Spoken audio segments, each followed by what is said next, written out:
നമുക്ക് എങ്ങനെ തന്തൂരി ചിക്കൻ ഉണ്ടാക്കാമെന്ന് നോക്കാം. അതിനു വേണ്ടിയ സാധനങ്ങൾ: ചിക്കൻ നമ്മൾ നന്നായിട്ട് വരഞ്ഞെടുക്കുക. ഇതുപോലെ നന്നായിട്ട് വരഞ്ഞെടുക്കുക. പിന്നെ എൻ്റെ മെഷർമെൻറ്റ് സ്പൂൺ ഇതാണ്. ഇതിനകത്ത് ഞാൻ ഒരു 1.5 സ്പൂൺ മുളക് പൊടി, കാശ്മീരി ചില്ലി, ഒരു 1/4 സ്പൂണ് മഞ്ഞൾപ്പൊടി, 1/4 സ്പൂണ് കുരുമുളക് പൊടി, പിന്നെ ഗരം മസാല അതും 1/4 സ്പൂൺ. പിന്നെ നമുക്കൊരു 6-7 മിൻറ്റ് ലീസ് വേണം. പിന്നെ ഒരു പച്ചമുളക്, ഇഞ്ചി, വെളുത്തുള്ളി. അത് ഇഞ്ചി ഒരു ചെറിയ ഇഞ്ചി, വെളുത്തുള്ളി ഒരു 7-8 അല്ലി, പിന്നെ ഒരു ലെമൺ, നല്ല കട്ട തൈര്, പിന്നെ ആവശ്യത്തിനുള്ള ഉപ്പ്. ഇത്രയും സാധനങ്ങൾ മതി. നമുക്ക് നന്നായിട്ട് അരച്ചെടുക്കണം. ഒരു സാധനം ഞാൻ വിട്ടുപോയി, 2 ഏലക്കായും കൂടെ ഇടണം.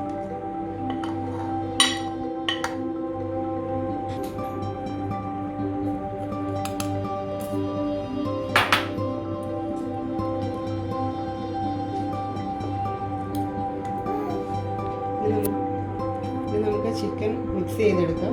ഏകദേശം ഒരു 750 ഗ്രാം ചിക്കനാണ് ഞാൻ എടുത്തിരിക്കുന്നത്, 3/4 കിലോയോളം. അതിനകത്തേക്ക് അരച്ച് വെച്ചിരിക്കുന്ന നല്ല ഫൈൻ പേസ്റ്റ് ആയിരിക്കണം. അരച്ച് വെച്ചിരിക്കുന്ന മിക്സ് നമുക്ക് ചേർത്ത് നന്നായിട്ട് മിക്സ് ചെയ്ത്, ഇത് മിനിമം ഒരു മണിക്കൂറെങ്കിലും നമ്മൾ ഫ്രിഡ്ജിൽ ഇത് സൂക്ഷിക്കണം. മിക്സ് ചെയ്തെടുക്കാം. എത്രയും നേരം വെക്കുന്നോ അത്രയും നല്ലതാണ്. 1 മണിക്കൂർ ഏറ്റവും കുറഞ്ഞത് വെക്കണം.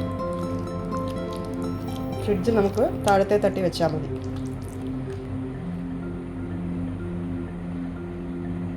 ഒരു മണിക്കൂറിന് ശേഷം ഞാൻ ചിക്കൻ പുറത്തെടുത്തിരിക്കുകയാണ്. ഇനി നമുക്കത് ഫ്രൈ ചെയ്തെടുക്കാം. അതിനുവേണ്ടി ഒരു പാൻ വെച്ചിട്ട് പാനിനകത്ത് നമ്മൾ ഏകദേശം ഒരു 3 സ്പൂൺ ഓയിൽ ഒഴിക്കുക. സൺഫ്ലവർ ഓയിലാണ് ഞാൻ ഒഴിക്കുന്നത്.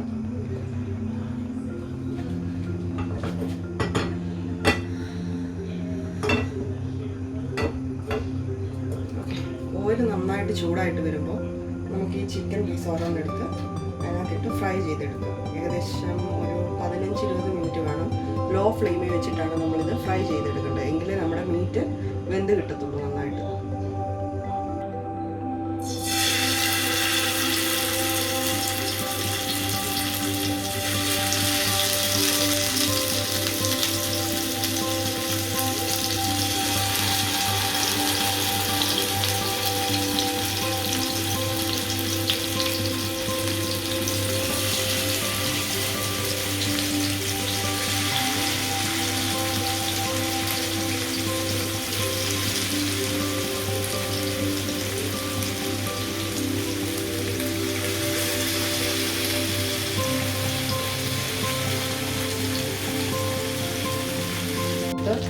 അടുത്ത സൈഡ് തിരിച്ചിട്ടിട്ടുണ്ട്. ഇനി നമുക്കൊരു 10 മിനിറ്റ് കൂടെ വെയിറ്റ് ചെയ്യാം.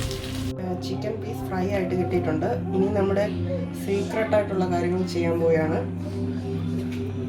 ഇതുപോലൊരു സ്റ്റീൽ ഗ്ലാസ് ഇതിൻ്റെ നടുക്ക് വെച്ചിട്ട് ഒരു ചാർക്കോൾ പീസ് എടുത്തിട്ട് കത്തിച്ചിട്ട് ഇതിൻ്റെ അകത്ത് വെക്കുക.